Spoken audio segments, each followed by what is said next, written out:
لو مهتم تعرف أهم الأسرار والتفاصيل اللي هتزود فرص قبولك في المنح، وكمان هيكون عندك المقدرة إنك تتقبل في أي منحة بتقدم عليها بسهولة جدا، وكمان هتقدر تثبت نفسك وتكون مختلف عن كل اللي بيقدموا معاك، لأنك هتعرف أسرار القبول في أي منحة. فلو أنت مهتم كمل الفيديو معانا للآخر.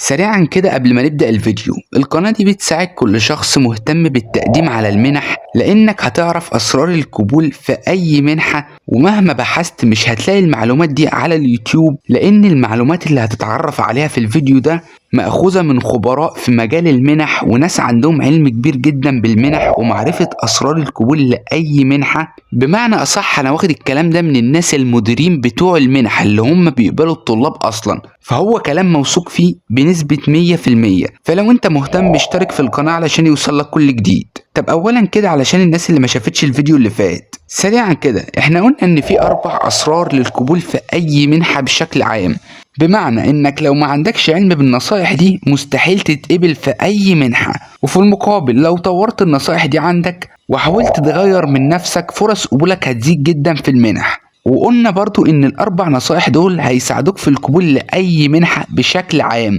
يعني زي ما قلنا من غيرهم مفيش منح خالص. فعايزك تكون عارف ان كل منحة لها تركة بعيدة عن ال4 اسرار دول على حسب كل منحة، ولكن ال4 اسرار دول اساسيات من غيرهم مفيش منح نهائي. اتمنى تكون فهمت، ولو ما فهمتش رجع الكام دقيقة دول واسمعهم تاني عشان مهمين جدا. المهم زي ما هو باين من عنوان الفيديو، ده تاني سر معانا للقبول في المنح، لاننا اتفقنا في الفيديو الاول اننا هنشرح كل سر لوحده في فيديو علشان نتعمق في شرح كل معلومة وتفصيلة. فشرحنا في الفيديو الاول اول سر معانا للقبول في المنح، وبالمناسبة هسيب لحضراتكم اللينك بتاع الفيديو ده في الوصف واول تعليق، وخد بالك انك لازم تشوفه بعد ما تخلص الفيديو ده لانه مهم جدا وهيساعدك. المهم مش عايزين نرغي كتير، خلينا نخش في الموضوع على طول. بالنسبة لتاني سر معانا للقبول في المنح وهو التطوع، وبمفهوم المنح يعني شهادات التطوع. طب دلوقتي الأسطورة بتقول إن في سؤالين بيدوروا في دماغ أغلب الناس، وهما إزاي أتطوع وإزاي أحصل على شهادات تطوع. بص يا سيدي، الإجابة ببساطة بالنسبة للسؤال الأول هو إزاي أتطوع. السؤال ده مقسوم لنقطتين معانا، وهما التطوع في جمعية خيرية أو التطوع من البيت، وهنشرح إن شاء الله كل نقطة لوحدها. بالنسبة للتطوع في جمعية خيرية، بص يا سيدي ببساطة جدا حاول تدور حواليك وتشوف جمعية خيرية قريبة للمكان اللي انت فيه، وكل اللي عليك روح قول لهم عايز اعمل استمارة تطوع، وهم هيعملوها لك على طول، وبكده هتكون اتطوعت معاهم وهتقدر تاخد الشهادة بعد كام شهر على طول، مش كتير يعني. طب هتقول لي جمعية خيرية زي ايه؟ طبعا هو في كتير بس اشهرهم رسالة او صناع الحياة او مرسال، واشهرهم طبعا على الاطلاق رسالة. فدور حواليك واول ما تلاقي اي جمعية خيرية وغالبا هتكون رسالة يعني، روح قول لهم عايز اعمل استمارة تطوع، والموضوع سهل جدا يعني. بص علشان ما تتوهش مني، احنا قلنا في سؤالين بيدوروا في دماغ اغلب الناس، وهما اتطوع فين وازاي احصل على شهادات تطوع. مسكنا اول سؤال وهو اتطوع فين، وقلنا السؤال ده ليه اجابتين، تتطوع في جمعية خيرية أو تتطوع من البيت، وخلصنا أول نقطة في السؤال الأول وهي التطوع في جمعية خيرية، وعرفنا هنعمل إيه وهنتطوع إزاي. نمسك تاني نقطة معانا في السؤال الأول وهي التطوع من البيت إزاي. بص يا سيدي وعايزك تصحصح معايا قوي، هتدخل على قوائم التشغيل اللي على القناة، هتلاقي قائمة اسمها تيمز ويل هيلب يو، هسيبها لكم في الوصف أول تعليق برضو. اضغط على القائمة دي بعد ما تخلص الفيديو، هتلاقي فيديوهات كتيرة داخل القائمة دي، حاول على قد ما تقدر تفتح كل فيديو وتدخل على الوصف بتاع كل فيديو، هتلاقي لينك المجموعة على الواتس او كوميونتي على الواتس، ولو مش عايز تشوف الفيديو براحتك ما تشوفوش. المهم مصلحتك دلوقتي واستفادتك هتكون في المجموعات والكوميونتيز اللي هتدخل عليها دي، وهتعرف ليه حالا.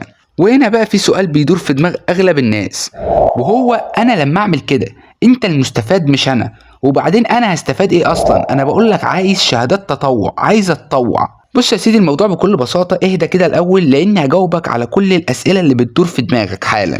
ركز بس معايا كده الأول. أولا أنا ما عنديش أي علاقة بأصحاب المجموعات اللي أنا بقدمها لكم دي، اللي هي المجموعات اللي على الواتس، علشان لو في حد مش فاهم احنا بنتكلم على ايه. أنا قلت لحضراتكم بعد ما تخلصوا الفيديو ده هتدخل على قوائم التشغيل اللي على القناه، هتلاقي قائمه اسمها تيمز والهيلب يو، هسيبها لكم في الوصف في اول تعليق. القائمه دي لما تدخل عليها هتلاقي فيها مجموعه فيديوهات، قلنا هتدخل على الفيديوهات دي وهتدخل على وصف الفيديوهات دي وهتلاقي لينك لمجموعه او كوميونتي على الواتس. زي ما قلت لحضراتكم انا ما عنديش علاقه باصحاب المجموعات اللي انا بقدمها لكم دي، اللي هي المجموعات اللي على الواتس اللي انا لسه معرف حضراتكم عليها دي.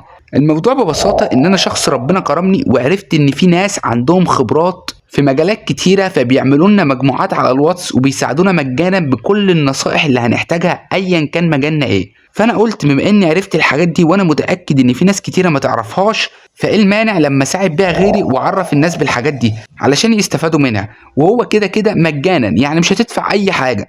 فاعتقد كده دلوقتي انت فهمت ان انا مش مستفاد ولا هتضر من انك هتدخل المجموعات دي ولا لا، انت المستفاد.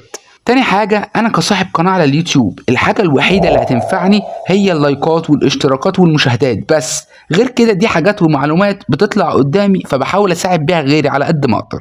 ده كده بالنسبة لأول نقطة معانا.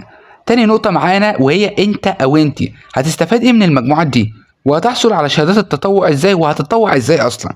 بص يا سيدي، الموضوع ببساطه ان في حاجه اسمها كوميونيتيز على الواتس. الكوميونيتيز دي عباره عن كذا مجموعه على الواتس داخل نفس اسم الكوميونتي نفسه. ممكن مثلا كوميونتي تلاقي جواه 7 أو 8 مجموعات، طبعا ده داخل الكوميونتي الواحد بس بتفرق من كوميونتي للتاني. المهم كل مجموعه من المجموعات دي متخصصه في مجال معين، مثلا مجموعه المنح الاعدادي، مجموعة المنح الثانوي، مجموعة المنح البكالوريوس، مجموعة المنح الماجستير، مجموعة المنح الدكتوراه، مجموعة للكورسات، وهكذا بقى. كل المجموعات دي داخل كوميونتي واحد. وانت لما تخش على قوائم التشغيل وتخش على الوصف بتاع الفيديوهات اللي في قوائم التشغيل وتخش على اللينك اللي هو في الوصف ده وتفتحه، هتفهم اللي انا بقول لك عليه ده. المهم خلينا في موضوعنا. فطبعا مستحيل شخص واحد هو اللي يكون مسؤول وبيدور كل المجموعات اللي هي في الكوميونتي ده، فبيضطر انه عايز ناس تساعده، ومن هنا جه التطوع من البيت. كل الكوميونيتيز دي بتحتاج ناس يتطوعوا معاهم، وكمان عاملين خطط واضحه بيمشوا عليها طول السنه.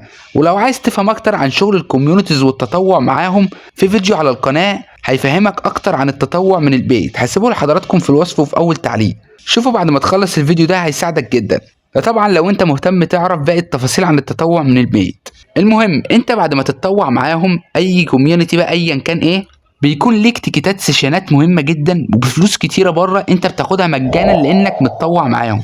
وكمان بما انك متطوع معاهم بيكون متاح لك كورسات وكامبات وفرص غيرها كتير جدا مجانا، وبتاخد اللي انت عايزه كله.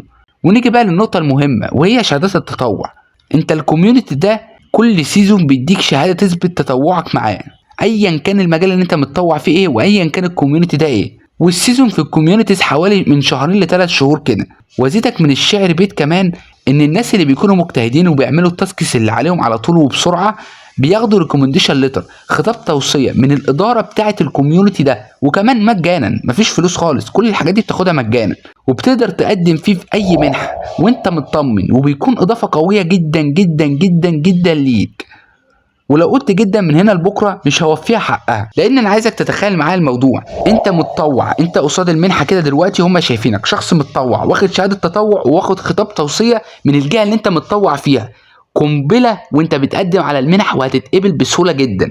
احنا كده خلصنا اول سؤال معانا وهو اتطوع فين، وعرفنا طريقتين للتطوع. اختار اللي انت عايزه واللي هيريحك واعمله. وعايز اعرفك حاجه مهمه، انت او انتي لو عندكم المقدره انكم تتطوعوا بالطريقتين دول اللي انا قلت لكم عليهم هيكون كويس جدا وهيزود من فرص قبولك جدا برضه. ولكن لو مش هتقدر مفيش مشكله عادي، لا يكلف الله نفسا الا وسعها، فاعمل اللي تقدر عليه مش اكتر ولا اقل. ويجي بقى دور تاني سؤال معانا وهو ازاي احصل على شهادات تطوع ان كان من البيت او من الجمعيات الخيريه. اعتقد انت لو كنت مركز هتاخد بالك اننا جاوبنا على السؤال ده في نص الكلام، ولكن سريعا كده بالنسبة للجمعيات الخيرية هتحصل على شهادة التطوع بعد تقريبا 6 شهور بس، وده طبعا بالنسبة لكل الجمعيات الخيرية. اما بالنسبة للتطوع من البيت مع كوميونيتيز يعني هتحصل على الشهادة وكمان خطاب التوصية بعد كل سيزون، وتقريبا السيزون من 2 ل3 شهور كده على حسب كل كوميونيتي. المهم اهم حاجة ما تنساش تتفرج على الفيديو اللي في الوصف اللي هيعرفك معلومات اضافية عن التطوع من البيت، بالاضافة انك هتعرف كوميونيتيز تتطوع فيها في الفيديو ده. واخيرا وليس اخرا، اي حد من حضراتكم عنده اي استفسار يكتبوا لي في التعليقات. عجبكم الفيديو ما تنسوناش من اللايك وتشترك في القناه عشان يوصلك كل جديد، وسلام.